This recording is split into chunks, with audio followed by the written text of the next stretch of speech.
Israel Finkelstein is a leading figure in the archaeology and history of ancient Israel. Over 40 years of fieldwork and research, he has helped to change the way archaeology is conducted, the Bible is interpreted, and the history of Israel is reconstructed. I sat down with Israel over several sessions to talk about how a lifetime of work has informed the story of ancient Israel. Welcome back to the Albright. Happy to be back. Okay. Today we're continuing our discussion of the United Monarchy. We've covered generally the United Monarchy. We've covered Saul. We've recently covered David. And now it's time to deal with Solomon, one of the most enigmatic of these monolithic figures. Tell us a little bit about your view of Solomon. Enigmatic is the right word to use in this context for several reasons. First of all, Solomon, unlike David, is not mentioned by any other extra-biblical text. You remember probably that David is referred to as the house of David for the kingdom in the Tel Dan inscription. There's nothing like that for Solomon. At the same time, I think that Solomon is historical because I see no logic in plucking out Judah, Davidic monarchs who are not mentioned in extra-biblical texts, because Solomon is not the only one who is not mentioned in ancient Near Eastern records. So he is historical, and there is, I think, a big tension between the historical Solomon and the literary Solomon, because the historical Solomon is a very modest figure. We understand this already from our previous conversations. He rules in Jerusalem in the 10th century after David, the second in line among the Davidic kings. How long he rules, we do not know, because again, the Bible speaks about 40 years, which is a typological number, so we can only say for a long time. Sometimes I would say around the middle of the 10th century BC, and he too, like David, rules over a limited territory in the southern highlands. However, the biblical description is very different. The biblical description is, and this is another thing to say about enigmatic, the biblical description is a description of an idyllic figure. This Solomon sits in Jerusalem, rules over vast territories. He is the wisest of all kings. He is the great builder, of the temple and of towns in the countryside. He is the great trader, almost rules over the entire world in his trade. So this is not an historical description if we compare what we know from archaeology to the text. Let's look at the character of Solomon, this enigmatic figure. Tell us about the text. Yes, the character of Solomon. When reading the text, to me, it is very obvious that we are dealing with different figures. Well, the same figure, but described in different ways. In my opinion, there are three Solomons, so to speak, in the biblical text. There is the Solomon of the first book of Kings, chapters 1 and 2. This Solomon is somewhat passive. He is waiting in line to come to the throne. Bathsheba organizes the whole thing there. And then there is this bloodbath in Jerusalem, and he comes to the throne of David after David passes away. The second Solomon is the great Solomon, sitting on his throne with the stories in the first book of Kings between chapter 3 and chapter 10. Part of it should be taken out as a separate block because it deals with the story of the construction of the temple. But the famous scenes that all of us know about King Solomon, as the builder, as the trader, as the judgment of Solomon, as the Queen of Sheba coming to visit with him in Jerusalem, all this is the second Solomon in these chapters in the first book of Kings. And then there is a third Solomon, which is very surprising because we read about this wonderful great Solomon and we turn the page from chapter 10 to chapter 11, and what do we find? All of a sudden we find a very negative view of King Solomon. The biblical text says that this King Solomon, when he became old, he married all these foreign women. And the foreign women took him away from the path of the God of Israel. And he became a sinner. He became an apostate to the extent that the God of Israel was so furious about the way he conducts himself, King Solomon, that he decides because of that to break the great united monarchy and make Israel and Judah split to the two Hebrew kingdoms. So these are the three Solomons. And in biblical scholarship, historical scholarship, there were frantic attempts, I would say, to try to harmonize the three Solomons that I have just described. But of course, they cannot be harmonized. I mean, there's no way to harmonize the second Solomon with the apostate that we get in the chapter 11 of the first book of Kings. The meaning is that we need to try to read the three Solomons as different texts on different backgrounds, which means that here too we have accumulation of several layers in the description of King Solomon in the Bible, in the same way that we spoke about the layers in the story of King David. Okay, let's take them one at a time. The first Solomon. The first Solomon, I think, is relatively easy to decipher, because what do we have here? We have here the end of the succession history. In the conversation about King David, we refer to the theory of Leonard Rost from the 20s of the 20th century. He identified two blocks in the two books of Samuel, the rise of David to power and the succession history or the court history. And the succession history is a block which tells the story of how did it happen that Solomon, who was not the first to the throne of David, was the one who finally inherited the kingdom, inherited the throne. So Rost suggested in the 20th century, in the beginning of the 20th century, that the story is an apology. The story is meant to legitimate the fact that Solomon sits now on the throne of David, and not the ones who were the first to the throne, like Amnon, like Adonijah, Absalom, if you wish. Why Solomon? So we spoke about it in the context of King David. We need to identify the moment when this legitimacy is needed. So Rost said in the 10th century BC, when Solomon came to power, meaning is that Solomon comes to power and people around him start chatting, to each other and gossiping. Well, this guy is not the first to the throne. What's going on here? So he needs legitimacy. But we know today that there is no context of composition, of writing in Judah to enable composition of such an elaborate text in the 10th century BC, and for other reasons as well. There's no way to see it on the background of the 10th century, too different from the theory of Rost, which was accepted by many scholars, but a century ago, 50 years ago. So the question to ask is, what is the moment that Solomon needs legitimacy, and there is no way to eliminate the negative aspect of him not being the first to the throne? And the answer, as we said in the conversation about King David, is in the context of the migration of many Israelites into Judah after the fall of the northern kingdom, the takeover by Assyria in 720 BC. So this is a moment when Judah is becoming a mixed society of Judahites and Israelites, and the Israelites are coming with negative memories of or attitude to the Davidic dynasty. So probably the Israelites who are these who are coming and chatting, what are you telling us this great story about your great King Solomon? He was not even legitimate. He was not even the first to the throne. How did he come to the throne exactly?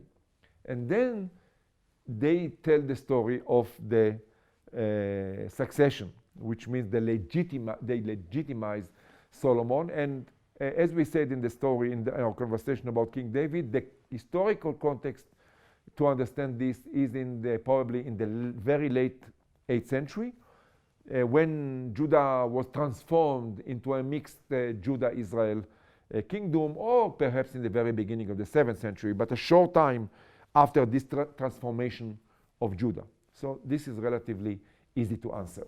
What about the second Solomon, the builder, the wise guy? Oh yes, the second Solomon. So I'm going to trick you here a little bit, Matt, with your permission. Okay. Before speaking about the second Solomon, I wish to speak about the third Solomon. Okay. Because the third Solomon illuminates the second and makes it possible to maybe even suggest a date for the second Solomon. And why am I saying this? Because the third Solomon in chapter 11 in the first book of Kings, the sinner, Solomon the sinner, the apostate, with the foreign women taking him away from the path of the Lord of Israel, the God of Israel, to worshipping the deities of the neighboring nations.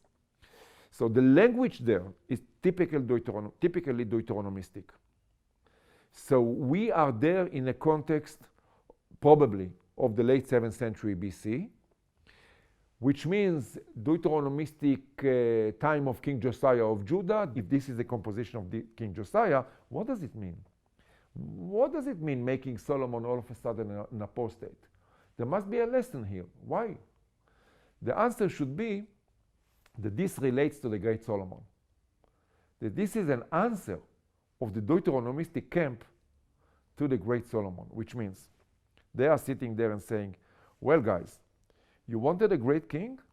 You wanted a great Solomon? You got this great Solomon, this king of globalization, sitting there on his throne and trading with lands afar, and a foreign queen is coming to visit him from Arabia.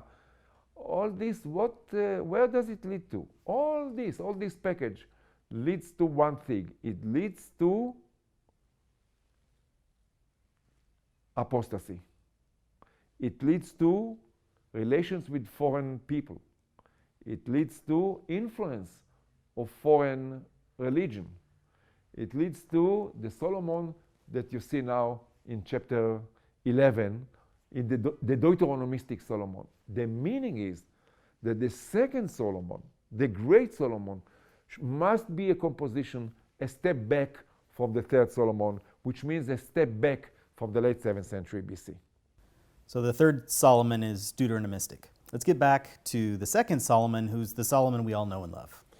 Yes, this is the wonderful Solomon. So this Solomon, we need first of all to understand, he sits on a throne in Jerusalem. When I read a text like this, I say to myself, what am I seeing? I'm seeing a great Assyrian monarch. He is described as a great Assyrian king. I mean, they have in mind whom? Sennacherib, Sargon II, Ashurbanipal, one of them. He is an Assyrian king. And this is the first clue, I think, for us to look at the Assyrian century in the history of Judah in order to decipher the reality behind this Solomon. Now, there is one more thing to say about the second Solomon. We have all these traditions. I suggested already to take out the description of the construction of the temple. This is a separate block. Put it aside. Then we assemble all the other traditions about Solomon, the great, wise king, builder, trader, and so on. We described it already as such. There is good reason to believe that we see some sort of a unified text, a text. What is this text? So here we are reminded that in the first book of Kings, chapter 11, verse 41, there is reference to the book of the Acts of Solomon. So the question is whether what we are reading here is a composition which is not perhaps the very book of the Acts of King Solomon, but it comes from the tradition of a manuscript, a composition that was there in front of the eyes of the later Deuteronomistic author, who put everything together and used this slightly earlier book of the Acts of Solomon and his composition in the late 7th century BC. In the next episode, we're going to talk a little bit more about the history of literacy and writing in Israel. So I know that will inform the next question a little bit, but can you give us some idea now about how you would date the book of the Acts of Solomon? First thing to say is that if indeed we are looking at an Assyrian monarch sitting on his throne, as the tradition, we are in the capacity or in the framework of the Assyrian century in the history of Judah. That is to say, between 730 BC and around 630 BC when the Assyrians pulled out. So we know where we are approximately. But the memories can be broader than the Assyrian century. As far as I can judge, one needs to try to verify the reality in each and every of the stories. There are many episodes in this second Solomon, if you wish, in chapters 3 to 10 in the first book of Kings, and it is possible to throw light, to shed light on each of the episodes from the point of view of archaeology and history of the region, of the ancient Near East. When we do this, I think that we need to pinpoint on two phases, two periods.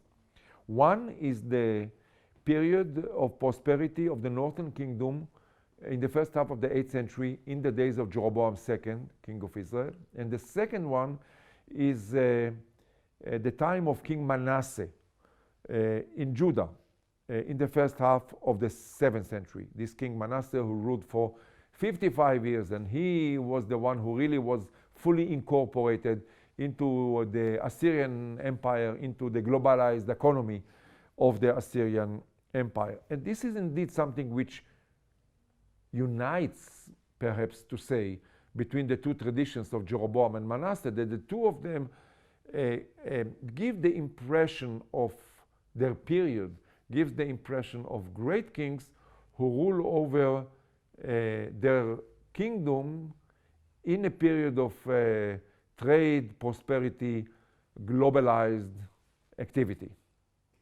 You see elements of Solomon's story that are reminiscent of Jeroboam II in the northern kingdom and also from the days of Manasseh. Let's look at each of those separately. Jeroboam II. So we start with Jeroboam II. Yeah. A reminder first that in the court history there are also memories that can be understood only on the background of the northern kingdom in the time of Jeroboam II. So I refer here to our conversation about the court history about King David. Mm-hmm. So this needs to be kept in the background of our talks today about Solomon.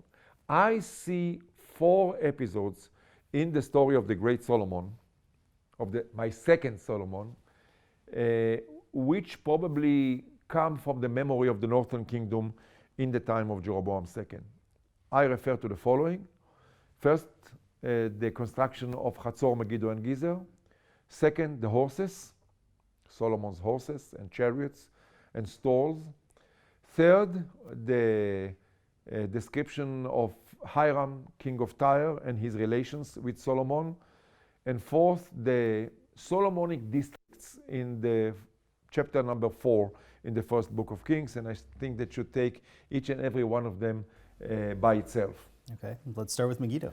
Let's start with Megiddo. The two of us are close to Megiddo, so we start with something which is close to our hearts. The construction of Hatzor, Megiddo, and Gezer. This is the famous verse in the chapter 9, verse 15 of the first book of Kings. Solomon is a builder. It was used, in order to identify in the history of research, so to speak, buildings at Megiddo and to put them on the background of King Solomon, which was not a very successful project, if I may say so. Interesting to say that the description of Solomon as a builder, apart from Jerusalem, apart from the palace and the temple, the Bible does not speak about Solomon as a builder in Judah. The Bible speaks about 3 cities which are the main administrative centers of the northern kingdom of Israel after the split of the 2 kingdoms according to the biblical tradition. Hatzor is in the upper Jordan Valley on the border of Damascus. Megiddo is sitting on the breadbasket of ancient Israel in the Jezreel Valley. And Gezer is in the southwestern corner of the kingdom of Israel facing the Philistine cities. So why these 3 and when? Looking at the archaeology of the 3 places, the 3 sites, there are 2 possibilities. One, in the time of the Archaeologist kingdom. The Archaeologists were already strong enough to take over Hatzor and establish it as a center in the north. Definitely construction of palaces at Megiddo and also possibly at Gezer. But I think that this first half of the 8th century BC is perhaps a better time for this. Why? Because Gezer is better understood on the background of the 8th century. The main construction, the main fortification at Gezer should probably be dated to the 8th century BC. So I think that the 8th century is a good state setting for the mentioned together of Hatzor, Megiddo, and Gezer. From there we go to an easier case to decipher, and this is the story of the horses of Solomon. The first book of Kings, in the chapters that describe my second Solomon, refers several times to Solomon as trader of horses, as having cities of chariots and stalls and horses. The horses are very central in the story of King Solomon. When we look at the reality on the ground, we cannot ignore the situation at Megiddo in the first half of the 8th century. At that time, Megiddo is transformed into a, city of horses. They take the northern kingdom, the best real estate of the kingdom at Megiddo on the valley, and make it, a city of horses and stalls. The most important buildings are the 17 altogether stables at Megiddo. Why is that? Because Jeroboam II profits from trading with horses. He profits from importing horses from Egypt, breeding them and training them at Megiddo and the Jezreel Valley, and then selling them to the armies of the neighboring kingdoms, including, of course, the Assyrian Empire. The empire needs Egyptian horses. These are the horses which are good for the chariots rather than the northern horses, which are smaller and not as good as the bigger horses from the south.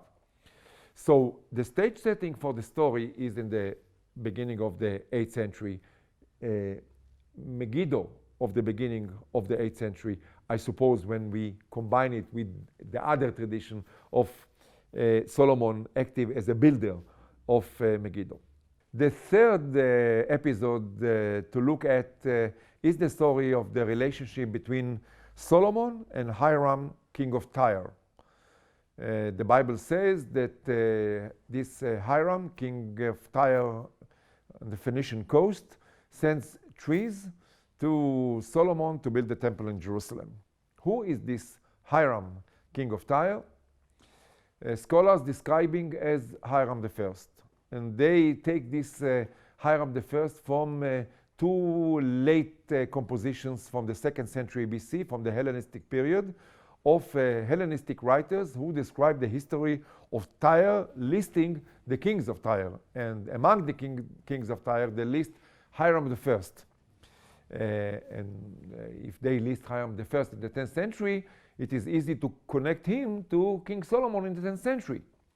However, there is a very strong circular argument here. And why is that? Because in the 2nd century BC, there was already translation of the Bible to Greek. So the Hellenistic writers could have taken Hiram from the Bible and put him in the time of King Solomon in Tyre. So this is a full circular argument. The historical Hiram, whom we know is the Hiram mentioned in the Assyrian texts in the time of Tiglath-Pileser, king of Assyria, in the 30s of the 8th century BC. So in the second half of the 8th century BC. So here we are again in a context of the 8th century, in a context also which fits better the northern kingdom in the 8th century BC. Here perhaps after the big prosperity in the time of Jeroboam II, but still in the north. The fourth text, which should be understood, in my opinion, on the background of the northern kingdom, and specifically the time of Jeroboam II, is the list of districts, administrative division of the kingdom, which appears in chapter 4 in the first book of Kings. Looking at the list, it is possible to identify the locations and, in fact, make a map with the different districts. Altogether, one can come to the conclusion that there are 12 districts. It depends how you count them together. But in any event, it is interesting to see that the background fits very well the northern kingdom in the time of Jeroboam II. There are two very strong clues for that, or three.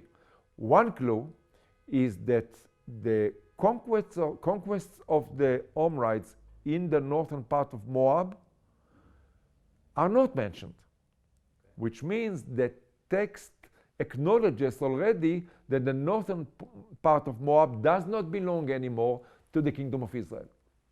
And the second clue is that the conquest of Jeroboam II in the northern part of Transjordan, including the Bashan in southwestern Syria, are acknowledged in the list of districts of King Solomon. So we are in a context of the first half of the 8th century. There is another clue, which is even more interesting maybe than the two earlier ones, and this is how to read the reference to Judah at the end of the list. As most scholars today read the reference to Judah as belonging to the list. So if Judah is a district in the kingdom of Solomon, perhaps this is a memory of the fact that in the time of Jeroboam II, Judah was really a vassal of the northern kingdom under the rule of the northern kingdom. So the list in chapter 4 probably comes from the north, from the time of Jeroboam II. Which Solomon stories portray realities from the days of Manasseh? I think two of them especially more than others. The first one is the very well-known visit of the Queen of Sheba to Jerusalem, visit with Solomon. This is a fascinating text. Some scholars tend to put it even later than the 7th century BC. I do not agree with them. I think that the stage setting, the background for the story is the participation of Judah in the Assyrian-led Arabian trade, which means under Assyrian hegemony. Judah was there located perfectly in a good place in order to help the Assyrians control the northern end of the main route that came from Arabia and went along the Edomite plateau and then through the Beersheba Valley to the Mediterranean, to Gaza, to the main highways. And Judah, as a vassal of Assyria, was there to supply services to the road in the Beersheba Valley, guards and supplies and so on. So the background must be the participation of Judah in the Assyrian-led Arabian trade. I need to admit that this starts in the very late 8th century, in the time of Tiglath-Pileser III and later, but better to put it on the background of King Manasseh, also because there are several clues that come from archaeology. There are South Arabian inscriptions that were found, a few, in the Beersheba Valley and in Jerusalem. There is reference from recent years from a monumental inscription found in South Arabia, not in context, but still probably authentic, referring, dated to around 600 BC, and referring to the towns of Judah as partners of trade with Arabia. There are the references in the Assyrian records to the phenomenon of Arabian queens in the late 8th and 7th centuries BC. So all this, I think, is better put on the background of the days of King Manasseh. Another episode is the story of Etzion Geber as the place from where Solomon sent these expeditions to land afar in the south to bring exotic commodities, exotic things. Now, the identification of Etzion Geber is a very tricky thing. It can be identified either with in any way at the head of the Gulf of Aqaba, of course, but there are two possibilities there, either under the city of Aqaba today or in Tel el-Khalifa, which is a small mound excavated by an American archaeologist, the famous Nelson Glick, in the late 30s and early 40s of the 20th century. Now, under Aqaba, there is a lot going on in recent years, excavations, and there is no clue whatsoever for a site from the Iron Age. So we are left with Tel El Khalifa. This is a small tell on the border between Israel and Jordan today, at the head of the Gulf of Aqaba, the excavation of Nelson Glick. And the interesting feature about a piece of information about this place is that there is no evidence for activity there in the time of King Solomon. There is no 10th century at Tel El Khalifa, and there is no 10th century at all in any of the sites at the head of the Gulf of Aqaba. The earliest material culture finds at Tel El Khalifa, the earliest evidence is from the late 8th century, perhaps beginning, first half of the 8th century BC. So this also fits one way or the other the whole story of the Arabian trade under Assyrian dominance, starting in the late 10th century, but maybe Manasseh is a better candidate because he is the main monarch of Judah during the period of Assyrian hegemony over the southern kingdom. Speaking of Nelson Glick, who served 2 terms as director here at the Albright Institute, as you know, he also identified the connection between Solomon and copper trade and copper production. Solomon and copper is really interesting in relation to Glick and also scholars today, because there is no reference whatsoever in the Bible for Solomon active in quarrying copper in the south or Solomon involved in copper industry in the south. The only reference is for Solomon making tools for the temple, copper tools for the temple, and this refers to the Valley somewhere east of Shechem, northeast of Jerusalem, not at all in the south. But I think that Nelson Glick took the idea of Solomon one way or the other connected to copper in this story of the temple tools on one hand, and Solomon as trader from Etzion Geber in the south on the other hand, and combined them together, and he came with this fantasy of Solomon as the copper king, the great copper king, to the extent that that he spoke about this small site at the head of the Gulf of Aqaba. I would say this almost miserable site at the head of the Gulf of Aqaba, describing it as Pittsburgh of Palestine in the beginning of the 1940s. It shows you how far he was carried away with, you know, the images that come from the biblical text. And of course, this defines that Tel El Khalifa do not support any activity, neither from the 10th century BC nor copper industry. So we need to brush all this aside. In recent years, several scholars revived this idea of Solomon as a copper king active on behalf of Judah in the south, in the Araba Valley, either in Wadi Fanan, south of the Dead Sea, or in Timnah, near Eilat, farther to the south. I'm speaking about my friends Tom Levy and Erez Ben Yosef, a colleague of mine from Tel Aviv University. Both of them carry wonderful, amazing projects in the south, really illuminating the role of copper in the history of the entire region in the Iron Age. But I think that the revival of the memory of King Solomon with activity in the copper industry is really not supported by either archaeology or the biblical text. Somehow your second Solomon then is telling the story of Jeroboam II and Manasseh as these very successful globalized kings. Yes, first thing to do is to make a separation, to separate between the memories and the actual writing. The memories come from the period of Jeroboam II and Manasseh. The writing, when? So we are now speaking about writing.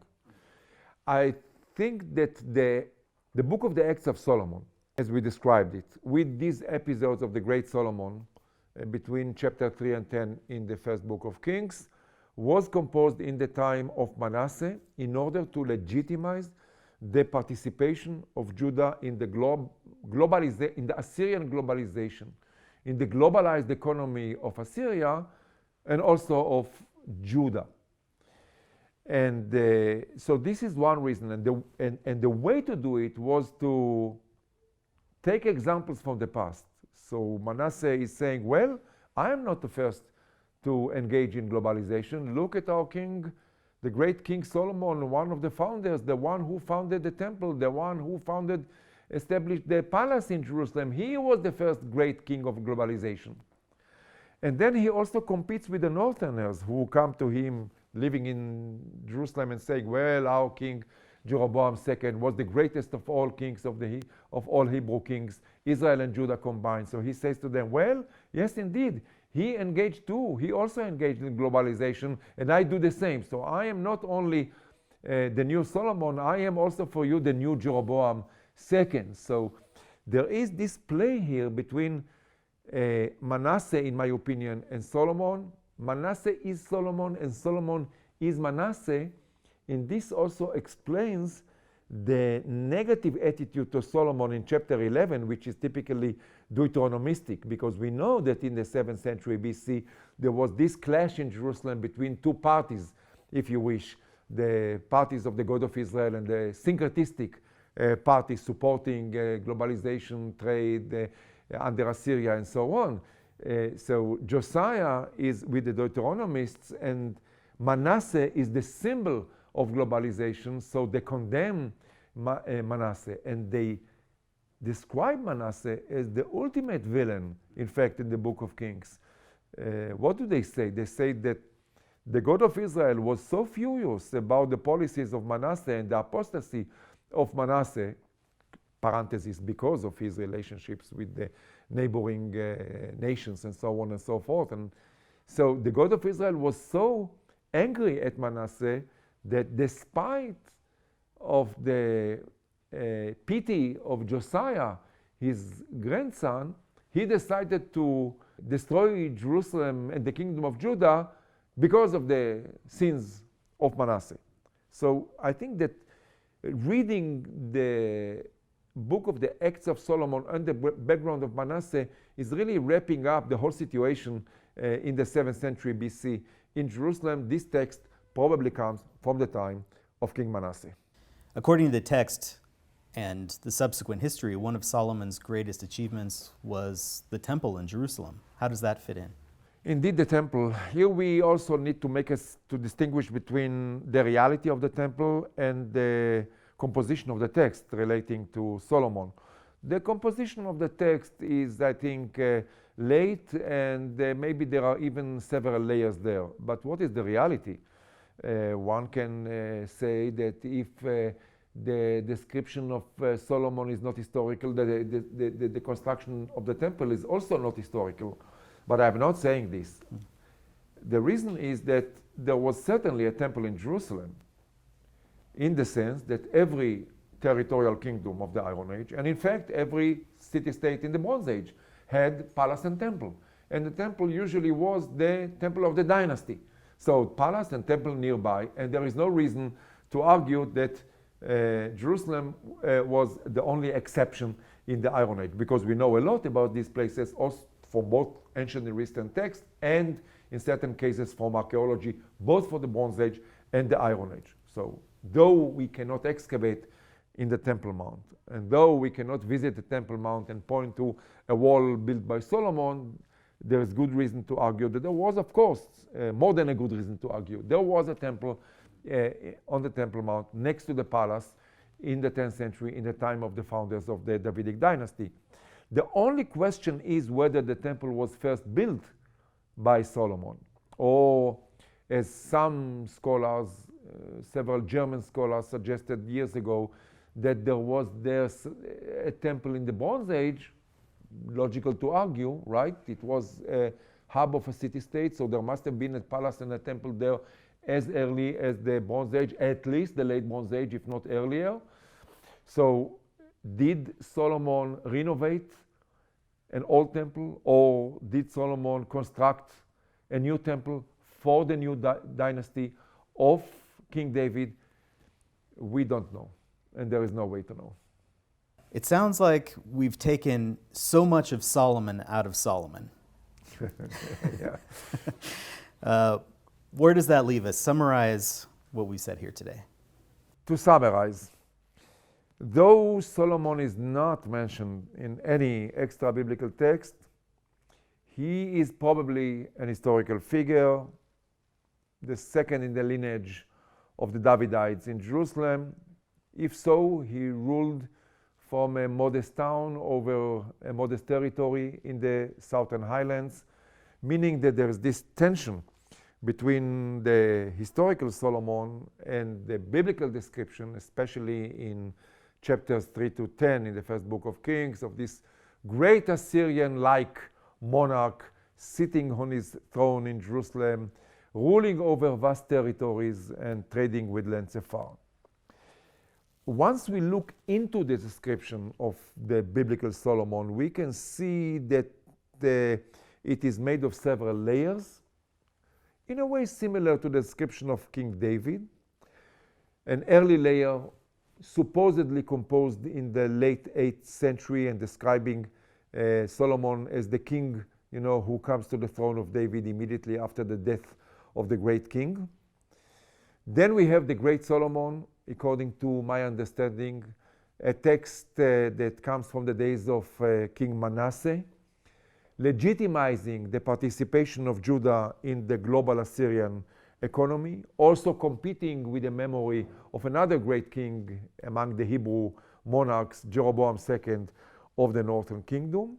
And finally, we have the third and maybe most surprising Solomon, the one who is condemned as an apostate in chapter 11, in a typically Deuteronomistic text, which also wraps up the entire description on the background of the rivalry in Jerusalem in the 7th century BC between those who supported cooperation with Assyria and those who were more on the Deuteronomistic side. Thank you, Israel. Next time, I'm looking forward to asking you several questions about writing and literacy in ancient Israel. Thanks, Matt.